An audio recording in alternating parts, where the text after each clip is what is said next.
Oras! Eksakto, en punto, 6:01. Humahataw, humahagupit, lumalatay na komentaryo sa Himpapawid. 2x2. Walang takot sa paghimay sa masalimuot na isyu ng bayan.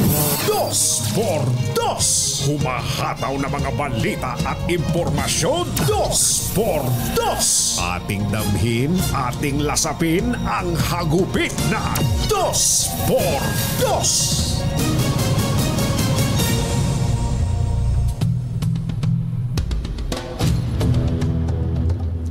Matinding takot ang naramdaman ng mga Pinoy na nasa Israel nang atakihin ito ng Palestinian Islamist group na Hamas. Nagpakawala ng kutakot-takot na rockets at sinabayan pa ng pagsalakay sa ilang lugar. Kinumpirma ni Anthony Mandap, Deputy Chief of Mission and Consul General ng Philippine Embassy sa Israel, na 8 OFWs ang na-rescue ng Israel Defense Forces sa battle zone sa isang bayan malapit sa Gaza Strip kung saan naglunsad ng pag-atake ang grupong Hamas. Ayon kay Mandap, may isang Pinoy ang sugatan at meron ding hindi makita at posibleng tinangay ng Hamas at kabilang sa ginawa nilang hostage sa kasagsagan ng bakbakan, bagamat ito ay kanila pang kinukumpirma. Sa Pilipinas, pinakilos na po ng Pangulong Bongbong Marcos ang Department of Migrant Workers, OWA at DFA para hanapin ang lahat o halos 30,000 Pinoy sa Israel na nagtatrabaho bilang caregiver at kasambahay. Marami sa mga ito ay nasa Tel Aviv, Haifa. May 70 kilometro ang layo sa Gaza Strip. Isyu ng bayan. Dos. At maitim ang balak, magtago ka na. 2x2. Si Jerry at si Anthony, narito na. 2x2. Hahataw ng todo, urado ka. 2x2. Ang katotohanan, dala nila. 2x2. Walang sinasamba pali, maniwala ka.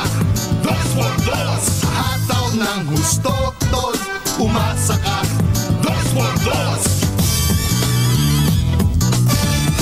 2x2.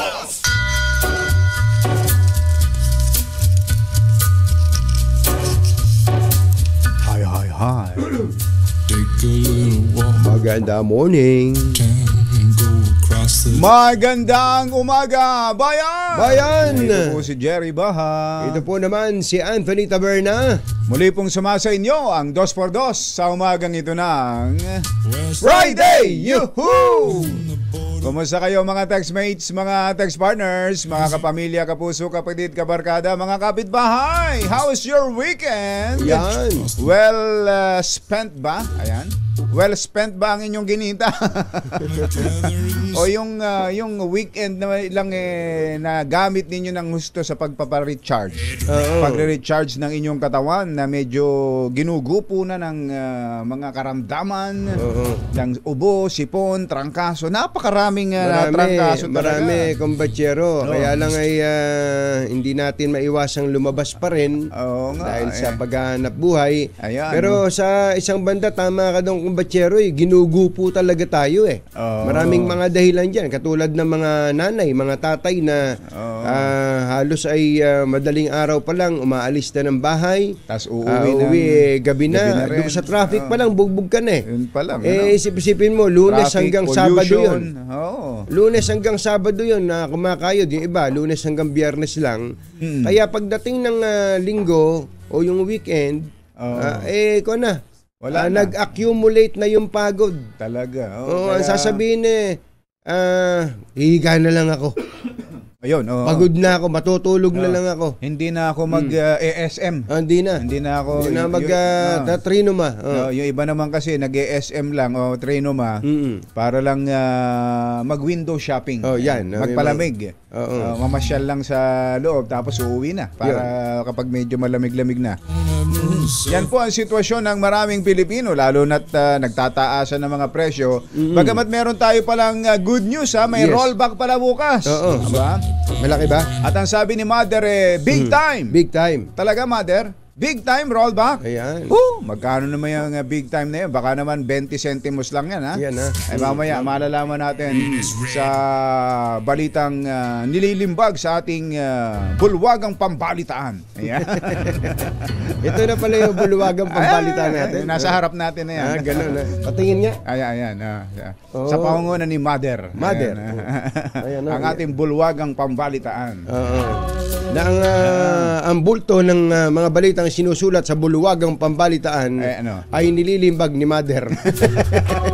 siya lang din. Siya lang din. Kaya naman pala patampatana ang katawan nitong si Mother. Yan ang larawan. Yan ang isang typical na magulang. Kaya pag magpo-programa na siya dun sa programa niyang title nun? Ano title ng programa mo? Kalaswaan with Mother. Kalaswaan with Mother. Yung ba title nun, Mother? Times Magazine. Tita Ems. Tita Ems. Tita Ems. Tita Ems Magazine. Tita Ems Magazine. Ayan. Yan po yung tuwing araw ng Sabado. Yan. Madaling araw. Madaling araw ng Sabado po yan. Madaling araw ng Sabado. Anong oras, Mother? 2 a.m. Gustong-gusto ng mga OFWs ang programa ni Tita M. Dahil sa kalaswaan. Meron bang mga umaanas-anas doon, mga humahalinghing?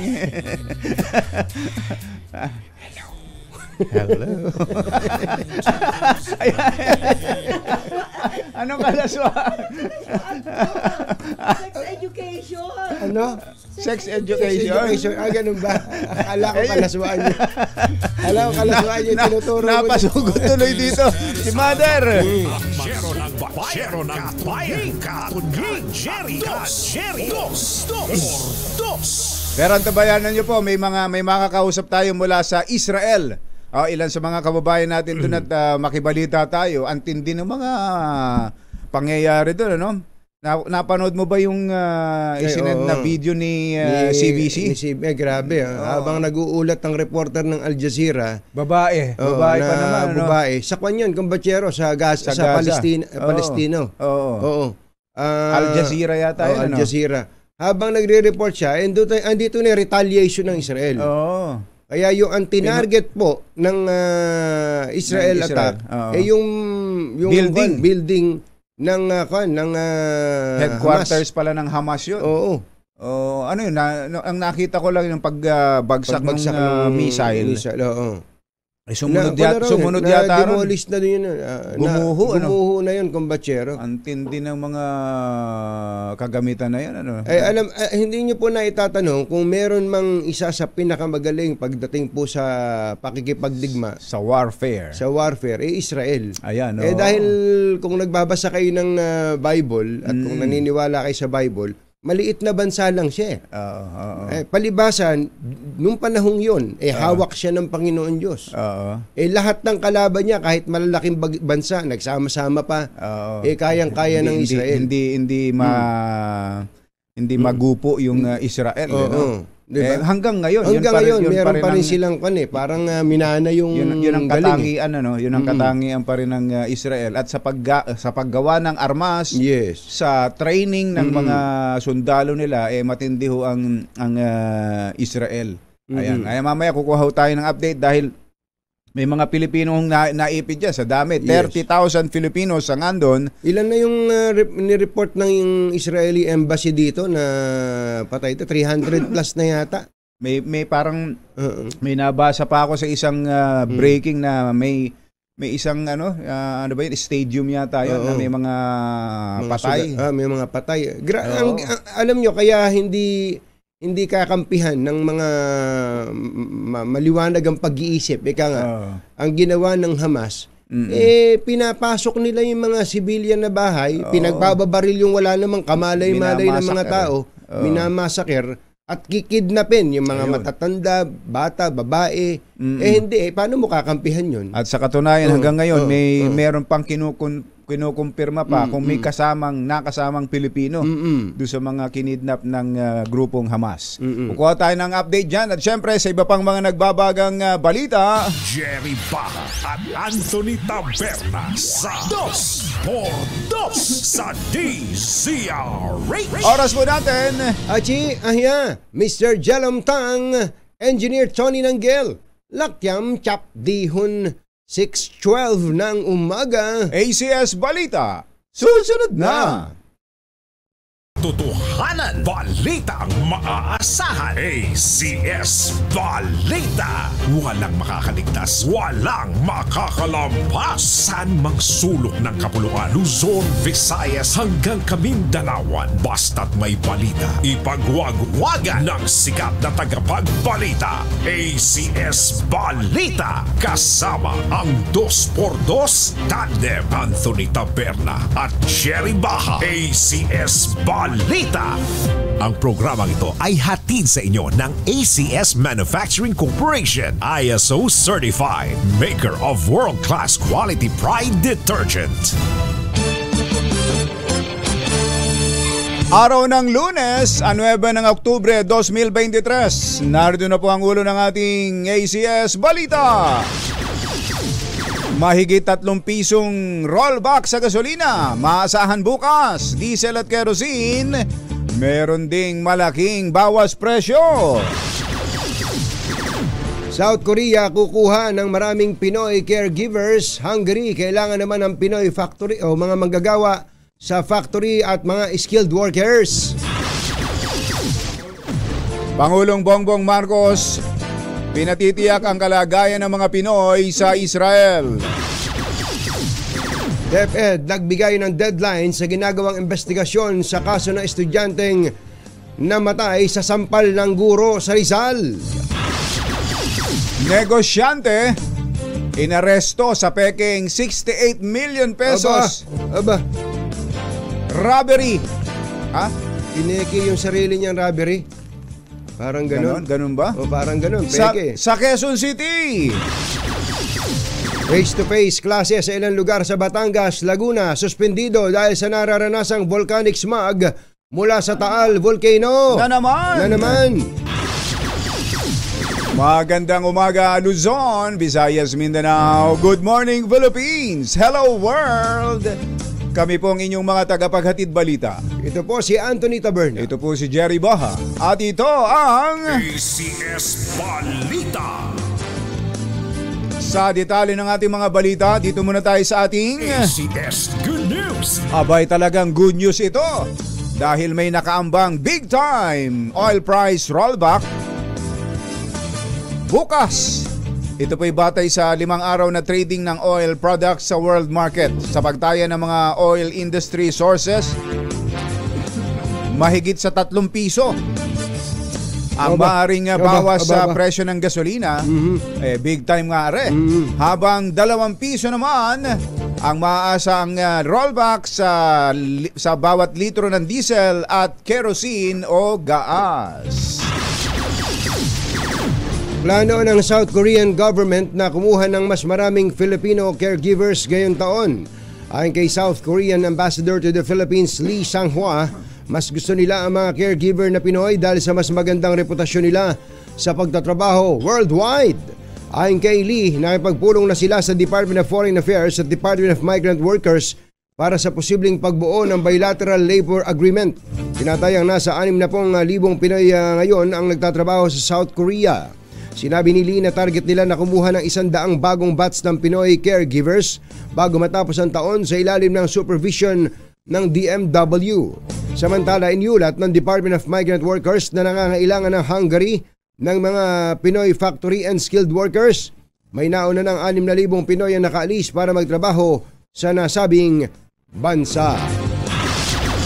Alas 6:21 ang ating oras. Naimbag na bigat kada kayo amin na po. Wag rin kayon, gising na. Ipinatitiyak ni Pangulong Bongbong Marcos sa Department of Migrant Workers at maging sa OWA ang kaligtasan ng mga Pilipino na naipit sa Hamas-Israel war. Inutusan ng Pangulo ang concerned agencies na hanapin ang mga apektadong Pinoy sa Israel. Kinundira rin ng Pangulo ang pag-atake ng Hamas group sa Israel at nagpaabot ng pakikiramay sa pamilya ng mga biktima. Alas 6:21 ang oras ngayon. Diyos maray na aga sa Indogabos, mga Bicolano. Mata na kamo, gising na. Binigyan ng deadline ni Education Secretary at Vice President Sara Duterte ang Calabarzon Office ng hanggang ngayong araw lamang para tapusin ang investigasyon sa kaso ng grade 5 pupil na si Francis J. Gumikib na nasawi matapos sampalin ng kanyang guro sa Rizal. Ang direktiba ibinigay ni Duterte matapos dumalo sa burol ni Gumikib kahapon. Kasabi ang pangako na bibigyan ng hustisya ang pagkamatay ng bata. So ngayon ang deadline sa investigasyon. Yes, sir. Malalaman natin kung yung ba talagang yung bata ba ay may medical condition bago nangyari yung pananampal? At gaano ba kalakas talaga ang pagkakasampal? Oo, at gaano kalakas itong si teacher? Baka naman pwede nating isabak yan sa ilang sa SEA Games. Sa SEA Games. Oo. Sa lakas ng hindi magaan ang pingkok eh. Mabigat ang pingkok. Mabigat ang pingkok. Isipin yung makapatay dahil lang sa sampal. Yeah, but of course, meron po, tama ka dun kumbachero, merong yung investigasyon, kasama po dyan ang forensic investigation. Ang PNP Forensic Group po ay siyang nagsagawa ng autopsy. So ilalabas ang autopsy kasi report. Kasi kakaiba, parang ang hirap paniwalaan na mamamatay ang isang tao dahil lang sa sampal. Dahil sa sampal. Lalo pat ilang taon na? 14. Malaki na rin. Na. Baka nga kung unat kili-kili yung sampal kumbachero.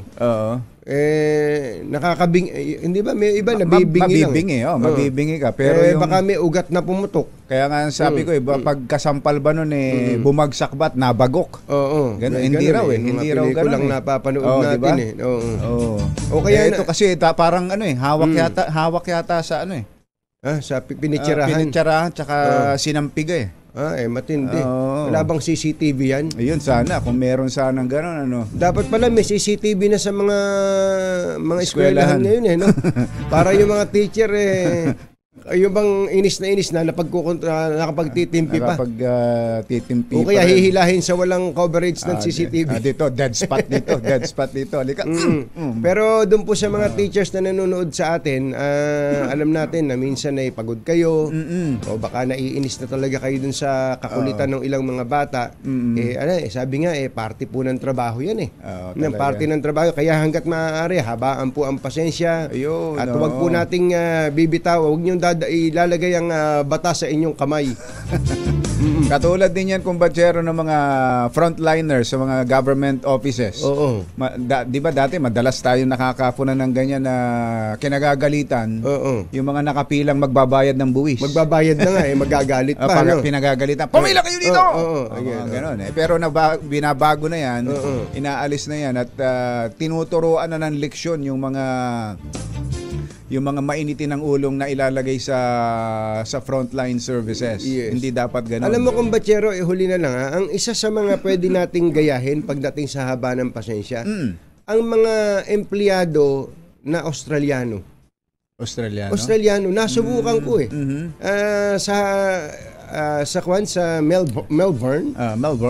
Kumbachero. Sabi ko kung ako yung empleyado na to, mabubusit na ako dito sa mga pasahero na napakagugulo pero yung empleyado na yun, nakangiti, busit na siguro siya, pero nakangiti pa rin. Binabati pa rin. How are you today? How are you today? Today is Friday. Patay ka. Ang haba ng pasensya, grabe. Alas 6:25 ang ating oras. Diyos maray na aga sa Indogabos, mga Bicolano. Mata na ka mo, gising na. Kumusta pa ang may mga evacuees pa ba tayo doon ng Bulkang Mayon? Meron pa rin. Meron pa kasi hindi naman nagsasabi yung Mayon na okay na tayo Hanggang ngayon ano pa rin. Naku po, kawawa naman. Pero dito naman ho sa Taal, suspendido po ang face-to-face classes sa ilang lugar sa Batangas at Laguna ngayong araw dahil sa volcanic smog dala ng Bulkang Taal. Sa halip na face-to-face, inabisuhan ng Batangas LGU ang lahat ng paaralan sa pampubliko at pribado na magbalik muna sa online at modular classes. Wala ring face-to-face classes sa lahat ng level sa Calamba City at sa Santa Rosa, Laguna. Dulot nga ng smog at inabisuhang mag-shift muna sa online classes. Ilan sa mga lugar sa Batangas na nagsuspinde ng face-to-face classes ay ang Agoncillo, San Luis, Bawan, Patas na Kahoy, Malvar, Nasugbu, Calatagan at Lemery. Wala na. 6:27 ng oras ngayon na imbagabigat kada kayo amin na po. Agreeing kayo, gising na. Isang negosyanteng Chinoy ang inaresto ng mga operatiba ng Quezon City Police District matapos matuklasan na peke o gawa-gawa lamang nito ang idineklarang 68 million pesos na robbery o panloloob ng 6 na miyembro daw ng Akyat Bahay Gang sa kanyang establishmento sa lungsod. Ano? Sabi siguro ng Akyat Bahay. This time check is brought to you. Mamaya na yan. Sabi siguro ng mga Akyat Bahay, hindi amin yan Pinaplano pa lang namin Plano pa lang namin yan Kinilala ni Police Brigadier General Red Maranan, Direktor ng QCPD, ang suspect na si Bernard. Si Bernard? Si Big Time Bernard. Big time kung gumawa ng kalokohan. Big Time Bernard Chua. 40 years old, ng Barangay Bahay Toro, Project 8 sa QC. Kinasapakat pa ni Chua ang kanyang mga empleyado para patunayan na nilooban sila. Siya si Bibi, si Big Time Bernard Chua. Para daw, may kasabwat pa. May kasabwat Kinasabwat niya yung kanyang mga empleyado para patunayang nilooban sila ng mga armado daw ng mga kalalakihan ng mga akyat bahay at tinangay ang mahigit 12 milyong pisong cash, mga alahas, armas at cellphone na ang kabuuan daw po ay aabot sa 68 million pesos. Ngunit batay sa siyensya at ebidensya na inutusan ni Direktor Maranan, lumitaw na sa nakunang CCTV sa lugar, wala naman palang nai-record na insidente ng nakawan sa lugar. Kaya pag sinabi nating dito nangyari ang insidente, ay wala palang nangyaring insidente. Dito hindi nangyari ang insidente. Ayun. Dahil yun ay gawa-gawa lamang ni Big Time Bernard Chua. Ba't kaya ginawa yun? Baka kailangan kung batsero ay may insurance kaya na pwedeng nag-text tuloy si Big Time Bernard Castro. Si engineer. Baka kanya may insurance. Maring may insurance yan. O kaya naman meron siyang pagkakautang na sinisingil sa pasensya na boss, na-hold na pa. Parang yung kilala ko sinisingil sa utang. Pasensya na ho, nasunugan kami ng palaisdaan. Inaalala mo pa Palaisdaan, nasunog. Alas 6:29 ang ating oras. Susunod! Tito Boy!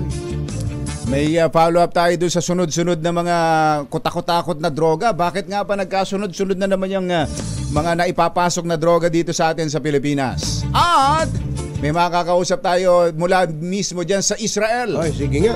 Kababayan natin at alamin natin ang kanilang kondisyon. Sa pagbabalik ng ACS Balita. Alas 6:30 ang ating oras. Magsulok ng kapuluan. ACS Balita. ACS Balita. Ang programang ito ay hatid sa inyo ng ACS Manufacturing Corporation, ISO Certified, maker ng world-class quality Pride detergent. Hi! Maganda morning. Anong araw ba today, kumbatsero? Today and everyday Smart Dishwashing Day. Yuhuu! At sa ating everyday dishwashing, siyempre, Smart Dishwashing Paste. Heavy duty and linis dahil may double tanggaling formula, kaya tanggal sebo, tanggal bakterya pa. San ka pa? Yan ang Smart Dishwashing Paste. Sa plato, kaldero at plastic, linis, Fantastic! Kaya number 1 ng Smart Dishwashing Paste. A product of ACS Manufacturing Corporation. CS Balita. Alas 6:36 ang ating oras. Puntahan na natin ang Israel. Kumausap tayo na isang kababayan natin dyan sa Israel. Ang makakausap natin ay si Raymart Israel. Raymart Israel? Israel. Ganun? Mula dyan sa Israel. Oo, sige nga. Tingnan mo naman, ano? Si Raymart. Raymart, magandang morning. Si Ka Magandang Jerry morning. at si Ka Tunying ito. Ayan, yan. Anong oras ba ngayon dyan sa Israel, Raymart? Alauna 37 po. Oo, 1:37. 1:37 So, nauna tayo ng 5 oras dito sa Pilipinas. Madaling araw. Madaling araw dyan ngayon. Yes, madaling araw po. Saan ka ba parte ng Israel ngayon? Andito ako sa Jerusalem. Sa Jerusalem Jerusalem mismo, mismo. sa sentro. Ano? Kumusta ang sitwasyon ngayon dyan na Israel? Raymart pala. Ngayon po is tahimik po siya, parang panibago po kasi yun wala pa rin tulog kasi yun nga kasi dapat talaga alerto ka yung tulog mo parang lang kasi di mo alam magsisirin agad. Mababaw lang ang So tulog. mahirap yung sitwasyon. Oo, mahirap yung sitwasyon. Gaano ka kalayo yan tinitiran mo? Gaano kalayo dun sa mga lugar na kung saan nangyayari yung bakbakan, yung Gaza, ano tawag doon, kumbatsero? Gaza Strip.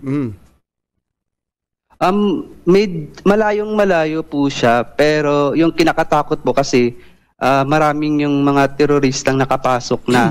So hindi pa rin papakapante. Oo.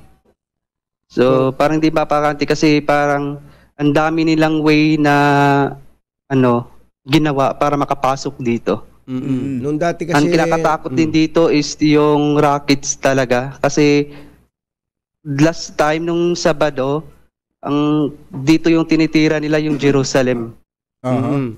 So sobrang first time ko kasi ilang months, magwa 1 year pala ako dito, tapos first time kong ganun yung scenario. So nakakatakot. Sobrang yun po. Ano ba trabaho mo dyan, Raymart? Caregiver po. Okay. Anong mga inaalaga mo? Mga seniors, mga matatanda? Opo. May mga kasama ka na mga Pilipino rin? Oo, mga kababayan ko. Actually nga po, yun mismo yung iba nandun talaga mismo sa Area 3. Bali area kasi ito rin yung banda yung Gaza. Tapos, ayun. So, kinokontak ko naman din sila. Kaya ngayon, mahirap din yung sitwasyon nila doon. yung Iba nagpaparescue. Yung bang lugar mo, Raymart, merong parang shelter sa ilalim, parang bunker.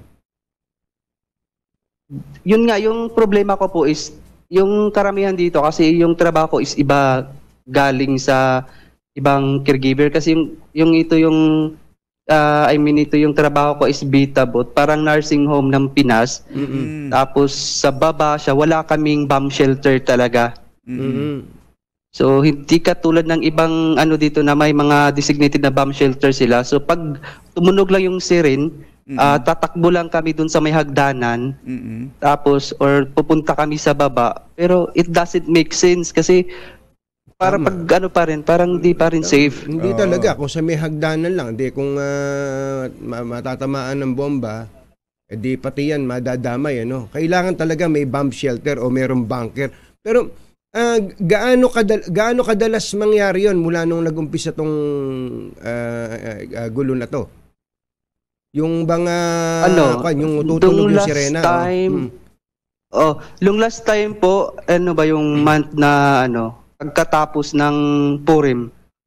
Yun, may din. Tapos ngayon, this time is pinaka-case or scenario na po. Yun. Yung nagsimula nung Sabado lang, di ba?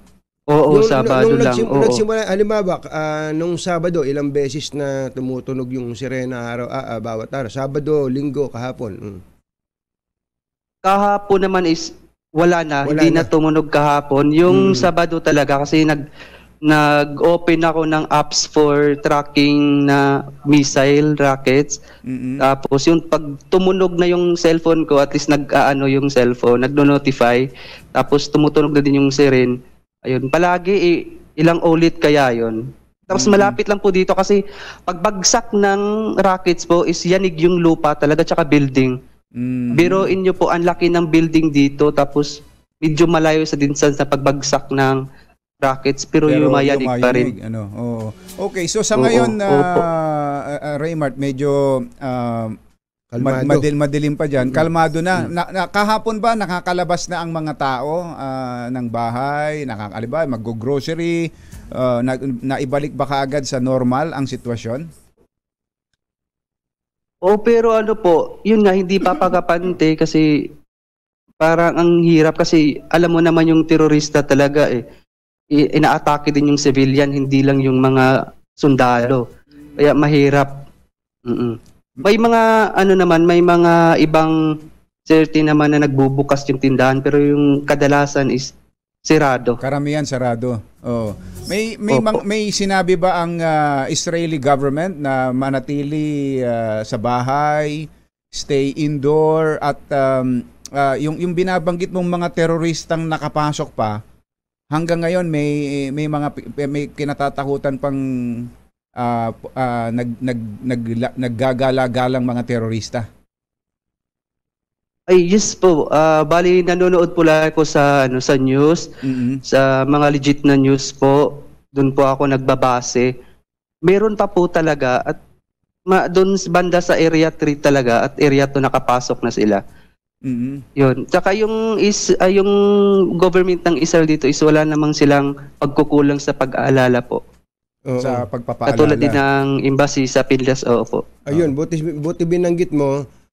Kayo ba ay nakausap na ng embahada natin dyan o ng mga opisyal ng embahada dyan? At kung sakali lang naman at lumala yung sitwasyon, ikaw ba willing nang umuwi ng Pilipinas? Sa palagay ko po is, sa ngayon kasi dito, hindi naman masyado pong, yun nga, delikado pa dito sa Jerusalem. Hindi muna sa ngayon.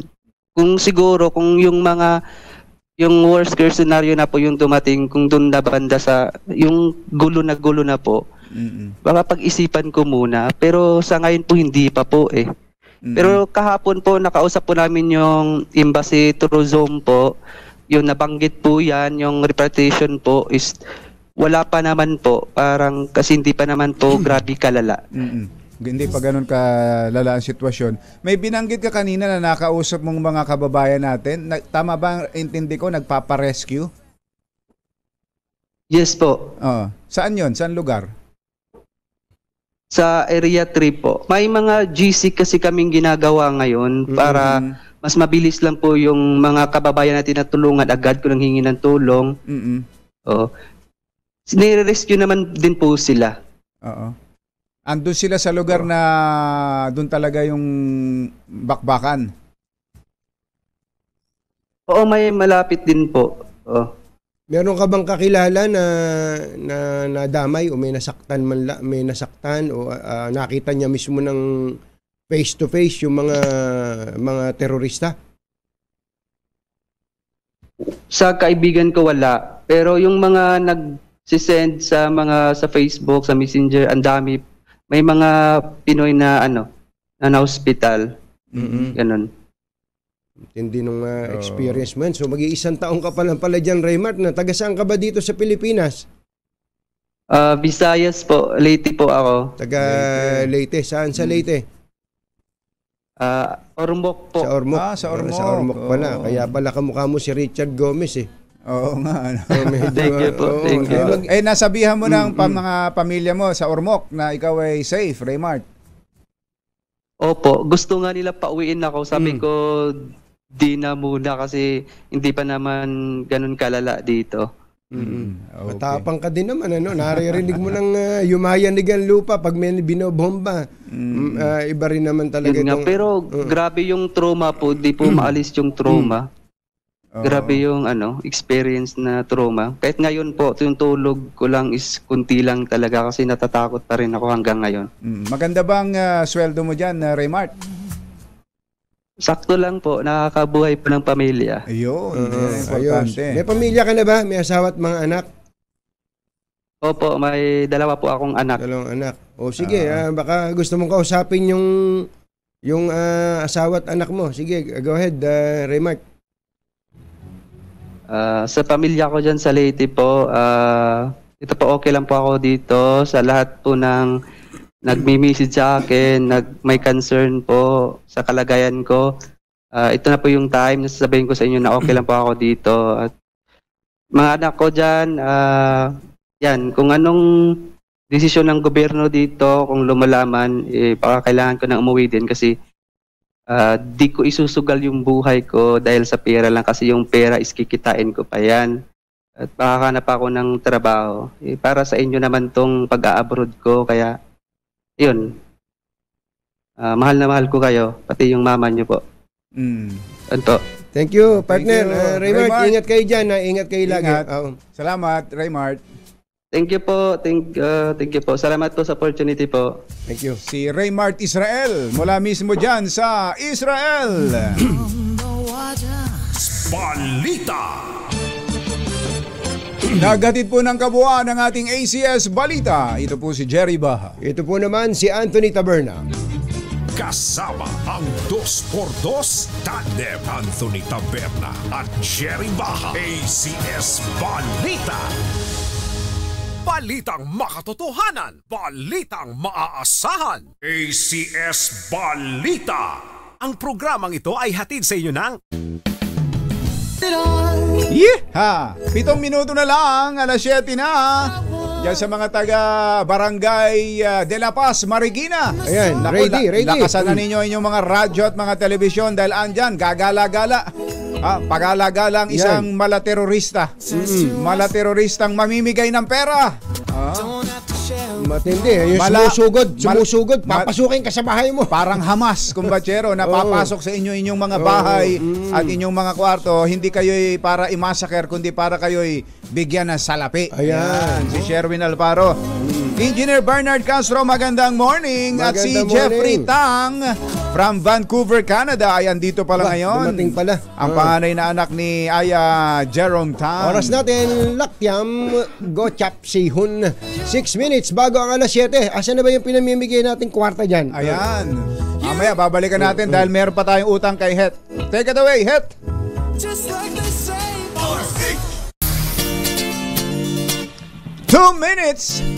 2 minuto na lang, alas 7 na. Eto na. Mamimigay tayo ng salapi pero ito'y hindi galing sa confidential fund. Hindi galing Confidential o intelligence fund na hanggang ngayon mainit na tinatalakay. Meron na nga mga hugot lines pala dyan, kumbatsero, sa confidential fund. Sabi nitong isang message ni... Uy, I'm check. 2 minutes. 2 minuto na lang bago ang ikapito ng umaga. Apoboy. Apoboy. Eto, ang mensahe, yung pagmamahal ko sa iyo ay parang confidential funds. Bakit daw? Mahirap ipaliwanag. Alam mo kung kanino galing? Kanino? Lakay, Deo, Makalma. Tignan mo naman, Nako, yan ang mga hugot lines natin ngayon. Ayun. Ang tanong! Magkano ang ipamimigay na salapi sa araw na ito ni RH6 Sherwin Alfaro? Dahil malakas ang kakong makinig sa DZRH, malakas ka rin sa amin. Itodo nyo na ng malakasan ang inyong radyo at makakay na ang matyempuhan ng aming roving reporter na nakikinig o nanonood sa DZRH. Instant, mananalo ka ng malakasang 1,000 pesos sa DZRH Malakas promo, hatid sa atin ang kauna-unahang radyo sa Pilipinas, DZRH. Una sa Pilipinas, una sa Pilipino.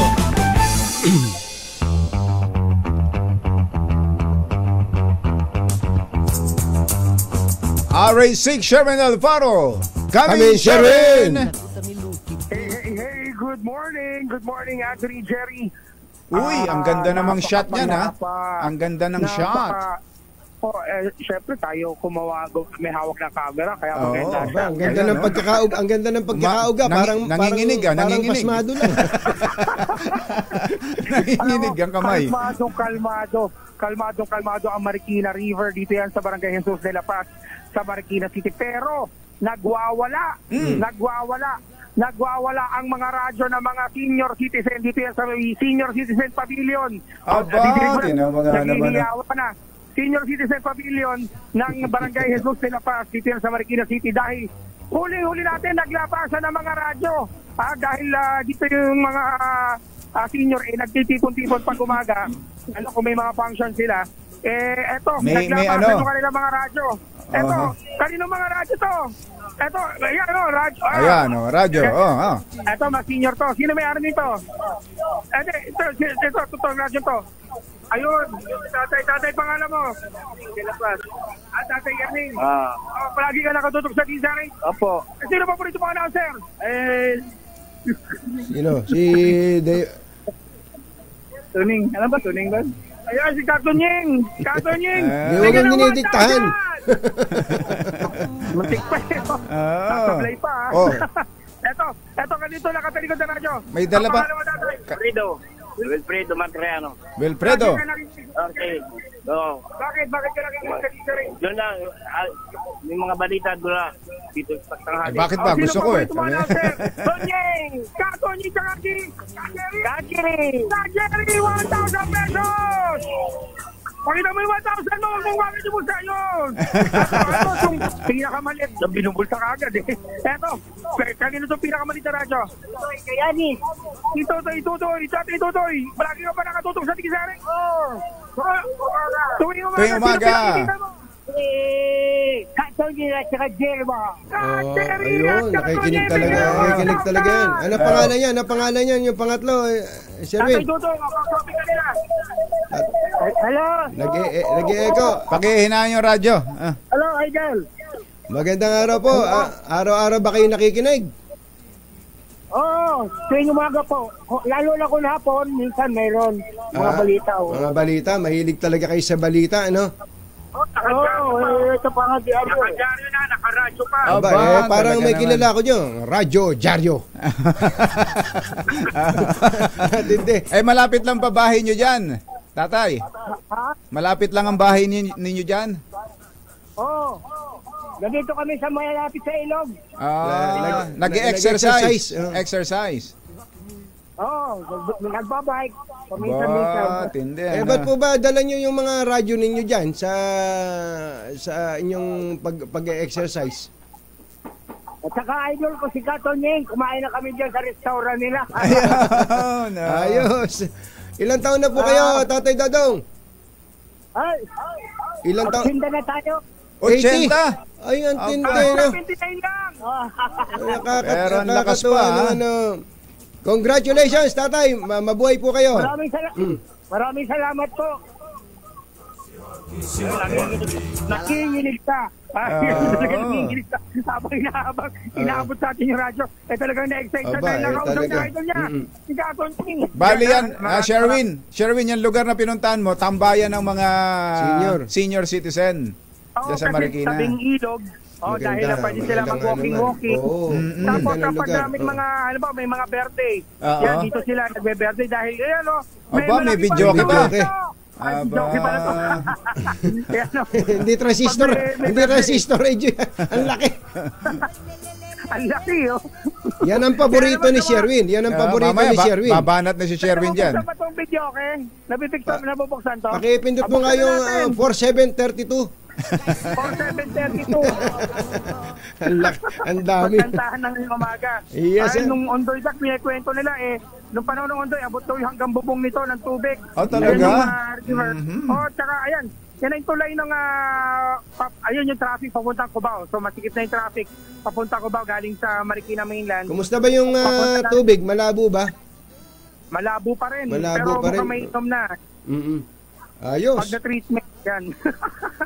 kaya dyan sa mga gustong manalo ng 1,000 pesos, tumutok lang ng malakasan sa DZRH. Baka kayo na ang susunod na winner natin sa DZRH Malacash promo. RH number 6, Sherwin Bata Alfaro, tuloy-tuloy sa balita, tuloy-tuloy sa serbisyo. Sama-sama tayo, Pilipino! Thank you!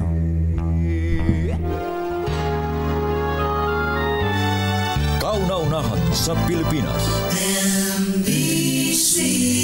Manila Broadcasting Company. DZRH, member, kapisanan ng mga broadcaster ng Pilipinas. Member KBP, oras! Kapopoy, 5 minuto na makalipas ang 7 ng umaga. Balitang bagong-bago. Balitang dapat alam mo. Balitang magdadagdag ng talino. Dahil bagong impormasyon, makibalita. Unang-una sa DZRH. Pangunahing balita. Kasama ang 2x2 tandem nina Anthony Taberna at Jerry Baha.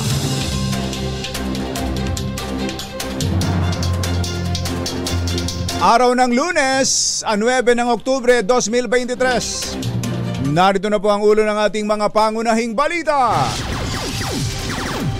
8 Pinoy na nasa battle zone malapit sa Gaza Strip na rescue ng Israeli forces. Ilang Pinoy na iniulat na ginawang hostage ng grupong Hamas kinukumpirma pa. Concert ng ilang Pinoy artist sa Tel Aviv hindi natuloy nang abutan ng gyera sa Israel. Pisong taas pasahe sa jeepney, umarangkada na. Ilang transport group may apila. Big time oil price rollback, kasado na rin bukas. Mababang presyo ng bilihin, hindi survey. Batayan ni Pangulong Bongbong Marcos sa performance ng gobyerno. Aktor Ricardo Cepeda inaresto sa kasong syndicated estafa. Basketball game sa Cavite, binulabog ng bomb threat. Magandang umaga Luzon, Visayas, Mindanao. Good morning Philippines. Hello world. Kami po ang inyong mga tagapaghatid balita. Ito po si Anthony Taberna. Ito po si Jerry Baha. At ito ang detalye ng mga balita sa aming pagbabalik. 7:07 ng ating oras. Mga nangunguna at mga bagong balita sa DZRH. Pangunahing balita. Alas 7:14 ang ating oras. Sa detalye ng ating mga pangunahing balita, 8 OFWs ang nasagip ng puwersa ng Israel sa bayan ng Kibbutz Biri, malapit sa Gaza Strip kung saan naglunsad ng pag-atake ang Hamas militants. Kinumpirma ito ni Anthony Mandap, Deputy Chief of Mission at Consul General sa Embahada ng Pilipinas sa Israel. Sinabi ni Mandap na pawang caregiver ang na-rescue mula sa battle zone pero unaccounted pa ang isa pang Pinoy na nakatira sa nasabing lugar. May mga ulat umanong sugatan ang nasabing Pilipino at posibleng dinukot ng Hamas Group. Nangangamba ang ilang mga Pilipino sa kanilang seguridad dahil sa mga nakapasok umanong terorista sa Israel. Kinuwento ng caregiver na si Raymart Israel ang naranasang malakas na pagyanig ng lupa dahil sa mga nagbabagsakang racket sa Jerusalem. Gumawa na rin niya sila ng group chat kasama ang mga kapwa Pilipino para mabilis na ma-rescue ang mga nangangailangan ng tulong. Patuloy din umano ang pakikipag-ugnayan sa kanilang ng Israel government at embahada ng Pilipinas. Yung problema ko, karamihan dito kasi yung trabaho ko is ibang caregiver kasi yung trabaho ko is Vitabot, parang nursing home ng Pinas. Tapos sa baba siya, wala kaming bomb shelter talaga. So hindi katulad ng ibang dito na may mga designated na bomb shelter sila. So pag tumunog lang yung siren, tatakbo lang kami dun sa may hagdanan. Tapos or pupunta kami sa baba. Pero it doesn't make sense kasi para pag pa rin, parang di pa rin safe. Last time nung Sabado, dito yung tinitira nila yung Jerusalem. Yan po ang tinig ng ating kababayang caregiver na si Raymart Israel na nagtatrabaho doon sa Jerusalem. Samantala, dinukot umano ng Islamist group na Hamas ang ilang Pilipino sa gitna ng pakikipagyera nito sa Israel.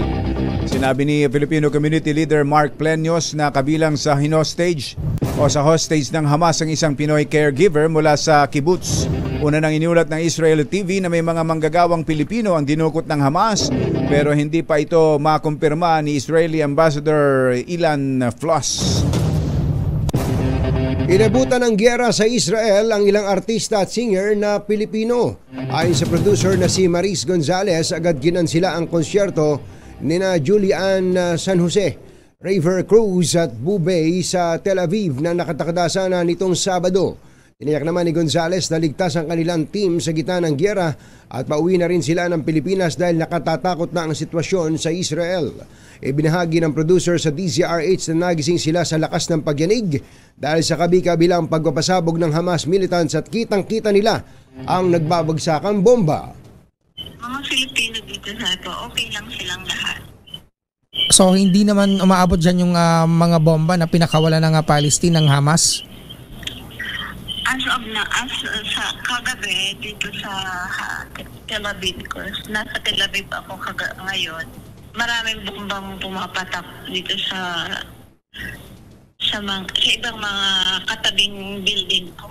Yan po ang tinig ng producer na si Maris Gonzalez. Sa ibang balita, sa good news naman para dito sa atin sa mga motorista, may nakambang big time oil price rollback bukas. Ang mga kumpanya ng langis na maaaring umabot ng hanggang 3 piso kada litro. Ayon kay Assistant Director Rodela Romero ng Department of Energy, maaaring umabot ng hanggang 3 pesos and 30 centavos. Ang bawas sa presyo ng gasolina, 260 ang pwedeng ibawas sa diesel at 280 hanggang 3 pesos naman sa kerosene o gaas. Ito po ay batay sa 5 araw na trading ng oil products sa world market. Paliwanag ni Romero, ang nakaambang malaking bawas sa presyo ay dulot ng pangamba ng international oil players sa mas mataas na interest rates na maaaring magpababa sa demand sa petrolyo at ang mas malakas na halaga ng dolyar na nagtulak sa paghina ng iba pang currency ng ibang bansa. Alas 7:19 na ang oras ngayon, nagsimula na kahapon ang pisong taas pasahe sa mga pampaserong jeep sa bansa. Ngunit ilang driver ang humirit na ibasura na ang oil deregulation law na sinisi nila sa taas-babang presyo ng petrolyo. Dahil dito magiging 13 pesos na. 13 pesos ang minimum na pamasahe batay sa pisong provisional increase na inaprobahan ng LTFRB bilang tugon sa petisyon ng ilang transport group upang maibsan umano kahit kaunti ang epektong dulot ng mataas na presyo ng produktong petrolyo. Nilinaw po ni LTFRB Chairman Teofilo Guadis. Oy, Chairman. Kumusta ka na, Chairman? Chairman. Natutunan nyo na ba yung disappearing message sa Viber, Chairman? Meron palang ganun. Oo, pagka may ka-message po kayo, i-activate nyo yung disappearing message. Pagka po nagme-message kayo, makikita nyo yung parang rilong ganun sa ilalim. May oras yan. Oras. Pindutin nyo po yun, nakalagay may 20 seconds, may 10 seconds. Ba't kailangan ganun? Ba't mo kailangan mag-disappear ang message mo? Pagka meron kasi nag-i-screenshot eh. Halimbawa, pinapainan ka lang. Pinapainan ka. Halimbawa, Chairman, papunta na ako dyan, Chairman. At sumagot ka naman sige, hintayin kita. Kung gagamitin laban sa iyo yun, ang gagawin ng kausap mo, i-screenshot yun. Bago naman mga ilang oras ba yung disappearing shot na yan? Pwede kang mamili May 10 seconds. Pero sinend mo yung message mo para mabasa niya. Para mabasa ng pinadalan mo. So sapat na rin yun para i-screenshot yun. Pag in-screenshot ng kausap mo, makikita mo. Ikaw na nag-send, makikita mo, nakalagay screen is shot. Hindi. Screenshot is taken. Maganon? Oo, makikita mo yun. Makikita mo yun kapag pinindot mo yung disappearing message na yun. So malalaman mo na may masamang motibo yung o kung ano man ang layunin niya kapag in-screenshot yung usapan nyo. So kapag in-screenshot niya, pwede mo nang bakit mo in-screenshot? Ayan. Alam mo na may masa. Cancel na yung negosasyon natin. Yung deal natin. Wala na. Kaya uli-uli, Chairman, kung gusto mong matuto ng screenshot, PM is the key. PM is the key. Tuturuan po namin kayo ni Kumbachero. Yung mga detalye na mga ganyan. Nilinaw ni Chairman Guadis. Hindi pa pala tapos. Meron pa pala. Andiyan pa pala. Nilinaw ni Chairman Teofilo Guadis na provisional fare increase pa lamang ang kanilang inaprubahan habang wala pa silang desisyon sa 5 pisong fare increase na sa unang 4 na kilometro at pisong taas sa succeeding kilometer. Ayun. So 13 pesos ngayon ang minimum fare. Minimum fare. Ito ba pinatutupad na? Yun nga, alamin pinatutupad natin. na ba? Kahapon pa yata ito. Kahapon pa dapat sinimulan yan. Ikaw ba, kumbatsero, nung magsimula kang matutong sumakay ng jeep, magkanong minimum fare nun? Sa Kumbatsero, sa San Isidro, yung rutang San Isidro, Nueva Ecija, mula dun sa San Mariano, San Mariano, 75 centavos yan. Nung una kang matutong sumakay ng student fare yan. Una kang matutong sumakay ng jeep. Yes, student fare yan. Parehas pala. Nung una rin akong matutong sumakay ng jeep dito sa Baclaran, mula Baclaran hanggang City Hall. Pasay City Hall, FB Harrison. Dito Pasay. FB Harrison, Pasay City. Tabi-tabi yan. Ang minimum fare noon 75 centavos. 75. Kapag estudyante 65. Mas mura. Ibig sabihin mas nauna ka talaga sa akin. Ayun sa akin discounted na. Hindi, mas nauna ka. Discounted na sa akin. Eto, nung naluwas ako ng Manila 1991 Kumbatsero, 1.50 na ang minimum fare. 1.50 ang minimum. Tinan mo, 1.50 ngayon, 13 pesos na. 13. Grabe. Hindi ang itinaas na ngayon, no? Pinatutupad na kaya yan. RH52, Edniel Parosa. Kami, Edniel. Sa Jerry, nagsimula ng ipatupad ito ng pagkakang na piso. Again, provincial. Teka, bakit ba ganun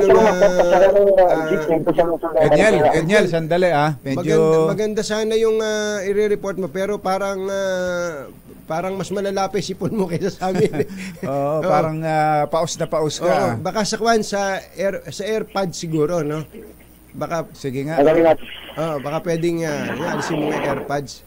Dini-deactivate lang po niya yung disappearing message. Ayan. Ito, pwede na siguro. Edniel?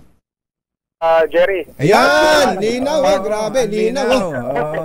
So yung AirPods mo ang fake?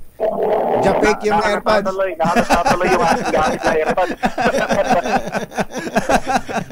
Ay, nako. Gusto mo ba ng malinaw na AirPods? Ngayong mas magandang quality? PM is the key. Nakakatuloy ng ating mga pasahero dito yan sa terminal ng jeepney sa Grand Marikina City na nagsimula na lang maningil ng dagdag na piso. Again, provisional increase pa lang dito. Para sa mga pasahero na pang-public ng jeepney. Pero ayon doon sa ilan natin mga kababayan super ay tuda sila sa ipinapatupad na increase sapagkat walang ibinigay na tarifa ang Land Transportation Franchising Regulatory Board. Paliwanag ng ahensya, hindi na kailangan ng fare matrix dahil minimum fare lang na 12 ang itinaas sa 13 pesos at hindi yung per kilometer na sinilan. Pangamba tuloy ni Mang Ranilo Carcino at biyahe pa lang ngayong umaga. Hanapan siya ng tarifa ng mga makikipagsahukan ang mga pasahero. Pakinggan natin si Mang Ranilo. Baka magreklamo yung iba. Alam mo naman yung mga pasahero, pagka halimbawa di nila alam na ganun pala yung may nagtagpiso. Pagkasagutan, sabihin mo kung lang yung tukli mo, bakit ganun? Sabihin ng driver na, sir, ganito po, kasi itong araw, nagtagpiso ng piso. Bakit wala kayong tarifa?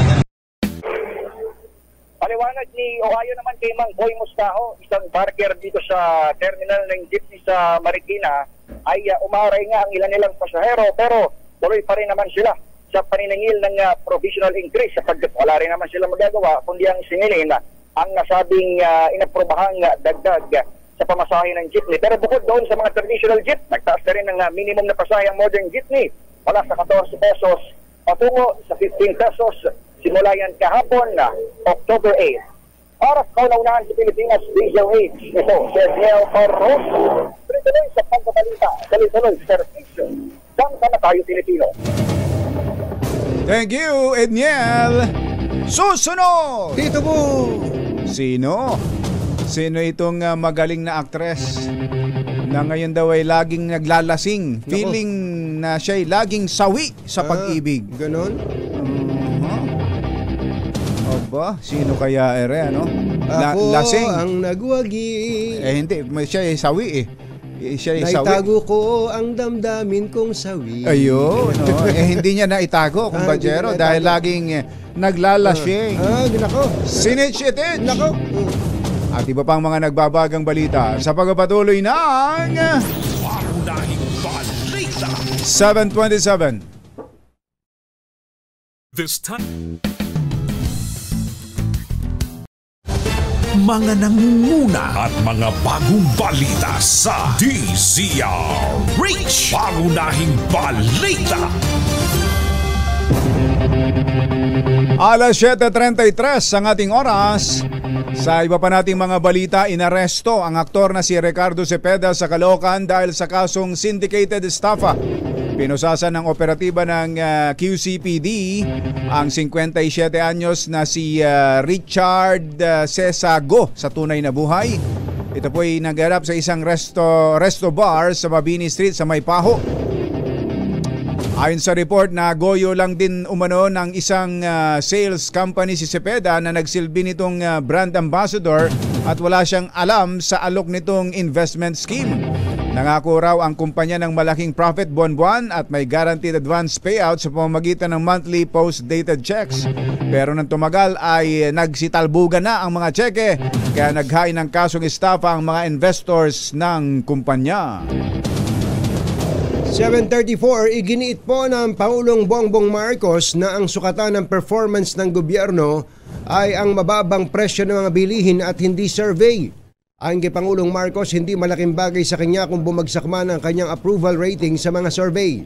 Ang sukatan daw ng tagumpay ng kanyang administrasyon ay kung abot kaya ang mga bilihin, lalo ng bigas at kung nakararating ba ito sa may hirap na pamilya. Muling tiniyak ng Pangulong Marcos na ginagawa ng pamahalaan lahat ng legal na paraan upang masugpo ang smuggling at hoarding ng bigas sa bansa. Pinag-iingat ng Department of Health ang publiko laban sa banta ng influenza o trangkaso. Ayon sa DOH, karaniwang tumataas ang kaso ng naturang karamdaman tuwing tag-ulan kung kaya't napapanahon na magpaturok ng flu vaccines. Pwede bang turukan yung natrangkaso na? Pwede siguro. Pwede pa rin. Maliban na kung ongoing yung habang may trangkaso, baka hindi pwede. Hindi pa pwede. Kailangan gumaling muna. Pinaalala po ng DOH na delikado ang trangkaso para sa mga matatanda dahil maaari itong humantong o pagmulan ng komplikasyon. Inulabog ng bomb threat ang laro ng Maharlika Pilipinas Basketball League sa Bacoor, Cavite. Kasunod ito ng nakarating na mensahe sa mga pulis na meron umanong sasabog na bomba sa game venue habang sinasagawa ang MPBL game. Nakasaad din sa text message na hindi dapat papasukin sa venue ang reporter na may pangalang Andrea Indicio dahil ito umano ang may dala ng pampasabog. Aba, maloko yun ha. Courier ng bomba. Courier ng bomba. Yung pangalang ito. Agad na nagpadala ng security personnel ang Bacoor Police at ang local government unit sa strike gymnasium upang tiyakin ang seguridad ng lugar. Gayunman, walang nakitang bomba sa gymnasium at wala ring sumabog. Iniimbestigahan na kung sino ang may-ari ng SIM card number na 0977-683-4489. Ito daw po yung nagpadala ng mensahe. Ayun. Yan ang kailangan nilang tuntunin. Samantala, itinagda ng tropa ng Pilipinas at Australia sa susunod na linggo ang pagdaraos ng military exercise sa El Nido, Palawan. Ang aktibidad ay tinawag na Dawn Karacha 2023 na mag-uumpisa sa October 16 hanggang 27. Layunin ng 12 araw na pagsasanay na mapalakas ang kooperasyon at interoperability sa pagitan ng Special Operations Forces ng Pilipinas at Australia. Mistulang nag-abogado kay Vice President at Education Secretary Sara Duterte si Senador Ronald Bato de la Rosa. Ito ay matapos na hamunin ni de la Rosa ang mga kritiko ni VP Sara na magpresenta ng ebidensya na magpapatunay na kanyang nilustay ang confidential funds ng OVP noong December 2022. Ayon sa Senador, malaya ang sinuman na magharap ng kaso laban sa pangalawang Pangulo kung ang kanilang akusasyon ay suportado ng mabigat na batayan. Pangunahing balita sa showbiz. Magandang dilag, puso. Uhoy! Eto na! Uy, magandang morning din kay Kylo Genrick. Kylo Genrick Tang na sinundo daw ngayon ni Aya Jerome Tang sa airport. Ayan. Magandang morning. Anak din ni Jeffrey. Ayan. Magkasama pala yung mag-ama. Kylo Genrick Tang tsaka si Jeffrey. At magandang morning at muli ay happy birthday sa isa sa pinakamasipag na tao sa buong mundo. Ang pangalan ay Marcos Taberna. Si Marcos. Si Kuya Eric. Kuya Eric, happy birthday. Talaga naman napakasipag. Madaling araw pa lang gumigising na, bumabangon na. Ay, sinabi mo pa, kumbachero. Kaya kaya ito kung saan din nakikita yan si Kuya Eric. Talaga.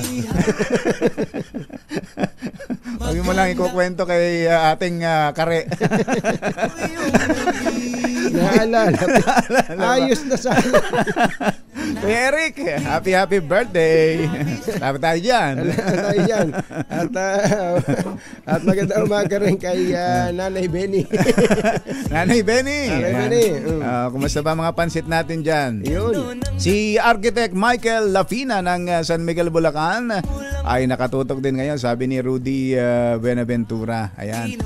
Captain Ernie Villa. Ayan. Captain Ernie Villa, happy belated happy birthday. Ayan. Binabati ka ng buong Hiraya Regiment ng Air Regiment ng Philippine Army. Doon sa mga hindi pa nakakaalam, kahit nakalipas na, nag-birthday pala itong aking kinakabatid na si Engineer Aris Ramos. Engineer Aris Ramos, happy birthday. At tahimik binabati ka ni Kuya Obet Imperio at saka ni Ninong Ardi Dong Tolentino dyan sa Region 3. Ka Jerry Labasan, magandang morning. Kumusta ba si Kabet? Sana'y ayos na ayos pa rin at panay pa rin ang exercise. Eto na, sino ba itong actress na ito? Na ibang exercise ang ginagawa. Nako, pagbabarik.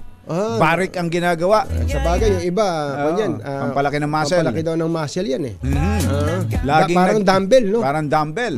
Laging naglalasing dahil feeling niya siya'y sawi sa pag-ibig. Naku po. Sino yan? Ihahatid sa atin ang ating showbiz legend, Morley Alinio. Magandang morning! Yes! Magandang morning, Luzon, Visayas at Hoy! Nakakaloka at super mega nakakabaliw itong ating sino daw, ano daw. Dahil itong aktresa na ito, kung mapapansin, ay laging sawisi sa pag-ibig. Laging iniiwan siya ng kanyang mga lalaking minamahal. Aba! Sa tuwing maaalaala niya ang kanyang kasawian sa pag-ibig, langok naman siya ng langok ng alak. Ay, ganun? Oo, gabi-gabi daw. Alak lang? Dati, di ba, tumitira pa ito. Buti nga daw nga, alak na sino lang. Sino ba yan? Yun. Paano ko namang malalaman? Sino ba yan? Yung nga daw. Dahil sa sobrang kasawian nito ay laklak ito na ng laklak ng alak. Pero ang kinatatakot ng kanyang mga kaibigan, nagda-diet ito. Di ba kapag naglalaklak ka ng alak at nagda-diet ka, di ba? Makakasira iyon ng iyong katawan. Payat ba siya ngayon? Pumayat na ba? Pumayat siya. Pero laklak ng alak. Yun na. Magaling ba yung actress na yan dati? Sikat ba yan? Sikat? Oo naman. Sikat na sikat ito. Oy, nakikinig pala sa atin si... Anong kanyang kapanahunan.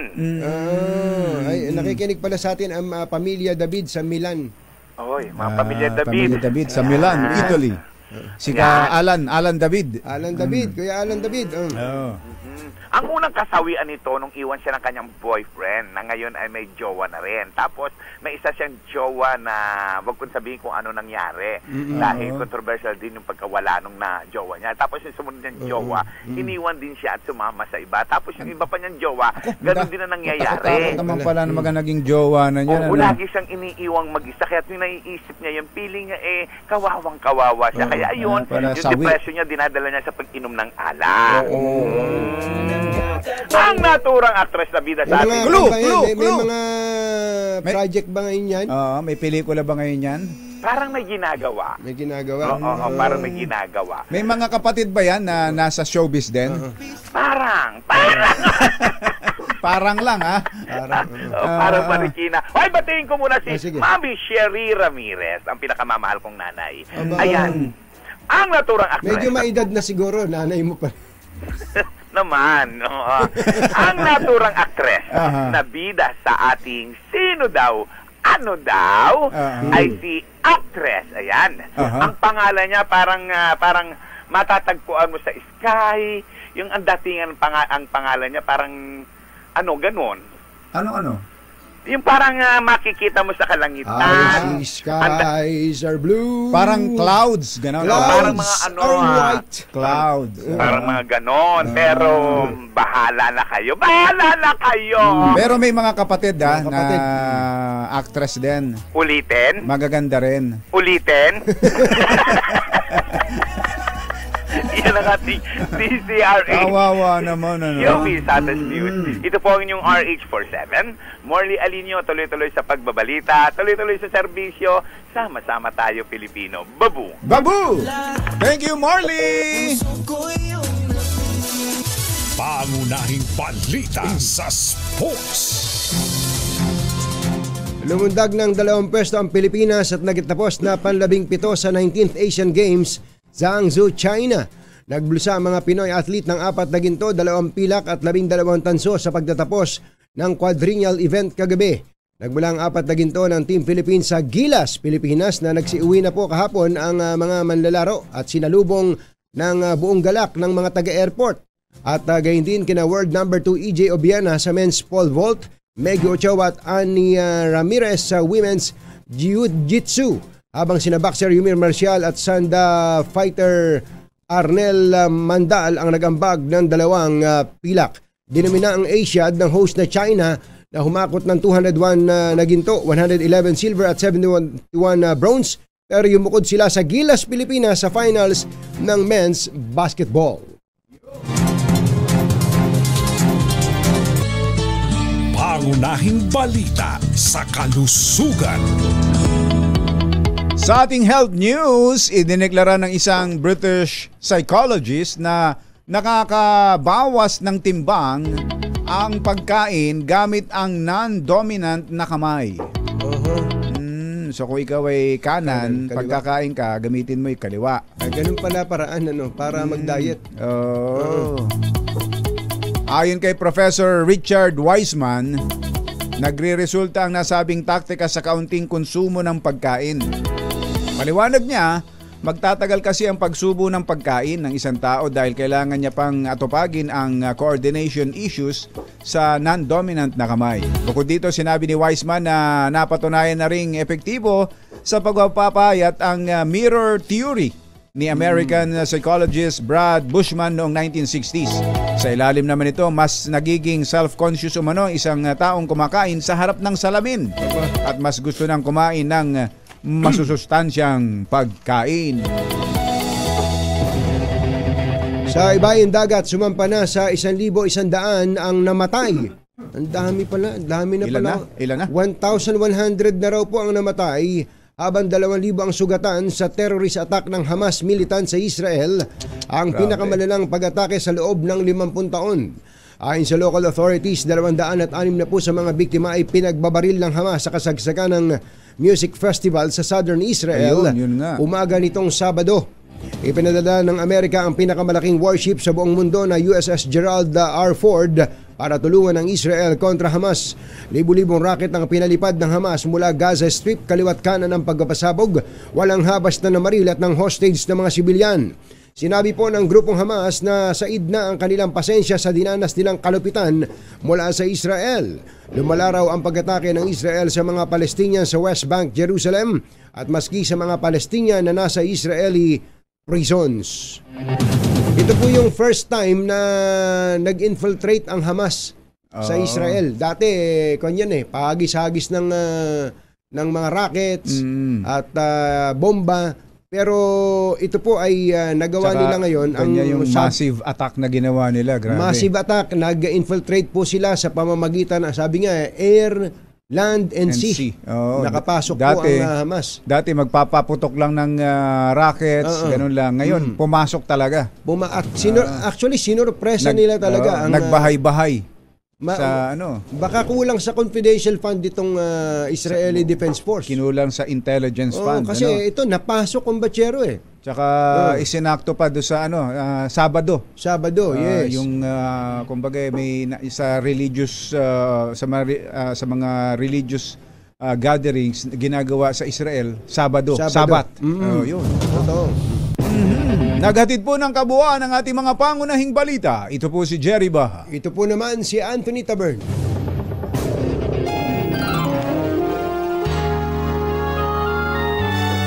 Kauna-unahan sa Pilipinas. NBC Manila Broadcasting Company. DZRH, member, kapisanan ng mga broadcaster ng Pilipinas. Member KBP, oras! Uy, magandang umaga ng kumbachero kay PAGCOR Chairman Altenco. Chairman! Dahil sa kanilang pag-uudyok dito po sa isa sa mga licensees ng PAGCOR, namigay daw po itong Bloomberry Cultural Foundation Incorporated na siyang may-ari ng ito, yung Soler.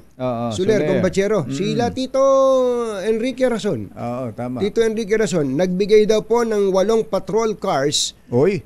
Ito pong Bloomberry Resort and Hotels Incorporated sa PNP. Para daw po mas maging malawak ang pagpapatrolya nila diyan sa Entertainment City. Ibinigay po ni Foundation President Donato Almeda. Uy, Kanatoy, Mama Tito Natoy Almeda. Ibinigay daw po ang mga patrol cars na ito sa Southern Police District sa SPD. SPD. Sa SPD, kumbachero. At ito daw pong SPD Director, si General Roderick Mariano, ay nagsabi na matitiyak daw po nila ngayon ang low to zero crime rate doon sa Entertainment City dahil meron ng mga dagdag na mga patrol cars. Mga patrol cars. Ayos. Congratulations dito sa PNP dahil gamitin niyo, wag sa panchichiks ha. Pangpoporma. Uy, bago yung mga bago ang mga kaya sasakyan tapos namin. mag-isasakay pa yung chicks sa mobile. Parang may kilala akong ganyan. Reporter. Ayos ba? Bagong-bago. Pagbalik, tanggal sa trabaho. Ayun, sinasabi. Alam mo kung bakit? Ichinucho ng driver. Ayun. Dapat kaibigan ng driver. Kasi hindi inayos yung driver. Ayun. Kaya yung mga pulis ito, binigyan kayo ng sa pamamagitan ng PAGCOR licensee, gamitin nyo sa kabutihan ang gamitin sasakyan. sa tama. Ayan.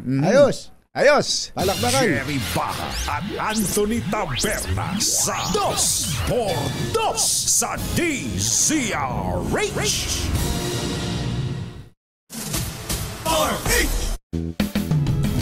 Tago ka na!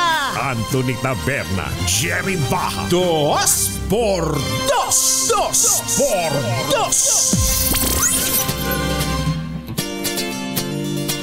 8 minuto na lang, 8:00 na. Obserbahan nun natin ang mga mangyayari dyan sa sa Israel na yan. Pag yan lumala at sumiklab ng mas matinding lumikha ng mas matinding problema sa international community, damay na naman tayo dyan, kumbachero. Nakakatakot ang epekto na naman yan. Naalala po ninyo nung akala natin ang bakbakan ng Ukraine at saka ng Russia maikli lang. Dahil macho-macho tong si Vladimir Putin. Si Putin. Ngayon magdadalawang taon na. February 2022 yun. Magdadalawang taon na. Ang perwisyo po sa buong mundo is unimaginable. Buti nga sana kung sila lang. Kung sila lang. Kung Ukraine lang, dahil yun yung sinasakop nila, pumalag din ng husto itong Ukraine. At may mga katropa. Dahil sinusuportahan ng Amerika at ng ibang mga bansa sa Europa. Tumatagal ang digmaan. Ang laki ng perwisyo sa ekonomiya, hindi lang nila, ng buong mundo, mga kababayan. Katulad po ng supply ng langis, supply ng pagkain. Kita niyo naman, yung pong pagtaas ng presyo. Yung supply chain, di ba? Yung pagdideliver ng mga mahalagang produkto, mga agricultural products, kasama ho yan. Kasama yun. Sabi nyo, layo niyan wala tayong pakialam dyan Nako, hindi po. ho. Ito po yung sitwasyon ngayon sa Israel, laban po sa Palestina. May mga kumakampi na po sa Palestino, sa Hamas. Oo. Mga ilang Arab nations, medyo pumoporma na. De siyempre, kakampihan mo. Ang labanan kasi nito, parang labanan ng relihiyon Oo. Naging labanan ng relihiyon, kumbatsero. Gaano karami po ang Pilipino sa Lebanon? Gaano karami ang Pilipino? Kasi kumampi na ang Hezbollah. Ang binabanggit, yung 30,000, siguro yun yung mga documented. Yan 30,000. sa Israel yan, kumbatsero. Sa Israel, paano yung mga kumakampi? Halimbawa, naging full-blown war ito. At may mga kampi-kampihan, damay po ang mga bansang nasa gitnang silangan na napakarami pong mga Pilipinong nagtatrabaho. Paano pa magiging epekto niyan sa oil production? Ayan pa, nako. Ngayon nga lang, tuwan-tuwa na tayo dahil may big-time oil price rollback bukas. Nako, baka sa susunod, bawiin na naman yan. Yung mga rollback na yan at pagtaas na naman ng presyo maranasan natin. Woo! Ang mga kumbatsero ng bayan, Katunying at Ka-Jerry Dos. Kailangan talaga natin makatipid tayo sa gasolina, kumbatsero. Kaya ito na ba? Ito na. Nandito na po ang all-new Cherry Tiggo 5X Pro Hybrid. Ang pinakabagong hybrid vehicle na makakasama mo sa pang-araw-araw kasama ang pamilya at pati na rin ang barkada. Matipid to kumbatsero Fuel efficient, siksik sa features na swak sa katulad mong naghahanap ng pangmalakasan ng dating, safe at panalo sa advanced functionality. Meron itong 1.5 liter turbocharged engine at 48 volt hybrid system na nagpapababa sa fuel consumption. O di ba? Suwabe sa kalsada, tipid pa sa gasolina. Secured ka dito dahil meron din itong 6 na airbags, full LED lights at double row daytime running lights, tulong para sa mas ligtas na biyahe. Iyon, kaya naman kung gusto mo nang masubukan ang all-new Cherry Tiggo 5X Pro Hybrid, bumisita na sa pinakamalapit na Cherry Auto dealership o kaya naman check out ang kanilang website www.cherryauto.pa. Oy, good morning Kuya Romel Sitin, Kuya Kenneth Sitin. Kumusta ba si Kuya Elmer ngo? Kuya Elmer. Baka Kuya Elmer baka yung bubong natin dyan. Medyo umihina na Buti na lang may bubong na maaasahan. Gawa sa state-of-the-art technology. May aluminum na. May pintura pa. Now available na rin sa pre-painted tile span. Para sa eleganteng bubong na matibay na, makulay pa. Mag-Cherry Loom pre-painted ka na. Jerry Pa at Anthony Taberna sa 2x2 sa DZRH.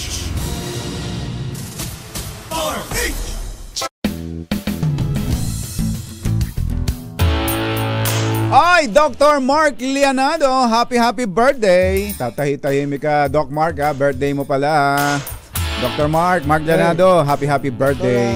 Mark, at may magre-resign daw. Bachero? Dahil sa text? Dahil sa text. Dahil sa text. Dahil sa text? Dahil sa text, kumbachero. Nako, kaya ingat-ingat doon kayo sa pagka-text. Kasi pa niya, ebidensya, Dodong. Ebidensya. Bay, ebidensya doon, Pag na-screenshot, nako. Hindi, kahit na, basta't kasi kapag nasa gobyerno ka, yung trabahong tapat. Yung totoong paglilingkod sa bayan. Hindi yung kaya ka kumuha ng pwesto sa gobyerno para magkamal ng pera. Huwag ganon. Magandang umaga po kay Yusek Rainier Yebra ng DOTR. Good morning, Yusek. Good morning, Yusek. Kumusta ba yung ating Range Rover dyan? Ayos ba? Makintab ba? Tama-tama, Lunes kayo na. Mag-flag racing kayo, tapos ilagay mo yung kamay mo sa iyong puso at sabihin mong ito ang tapat na paglilingkod sa bayan. Tapos tumingin ka sa salamin. Hindi naman kailangan mag-ahit. Hindi na, wag na. Okay ka na kahit na. Pero tama ho yung sinabi ng Pangulo na hindi survey. Hindi survey ang batayan at hindi yan ang makapagbibigay ng kaligayahan sa puso ng isang tunay na naglilingkod sa pamahalan, kundi ang magandang serbisyo, murang presyo ng mga bilihin na siyang nakapagpapaligaya sa mga mamamayang At Pilipino. least dito sa sinabi ng Pangulo, he acknowledges the problem. Ayan. At alam din niya ang solusyon. Hintayin lang natin. Sana mabilis na. Ayan. Sana malapit na. Bye! Happy weekend! Woo! Damdaming bayan! Susunod na! Does his best James Dean.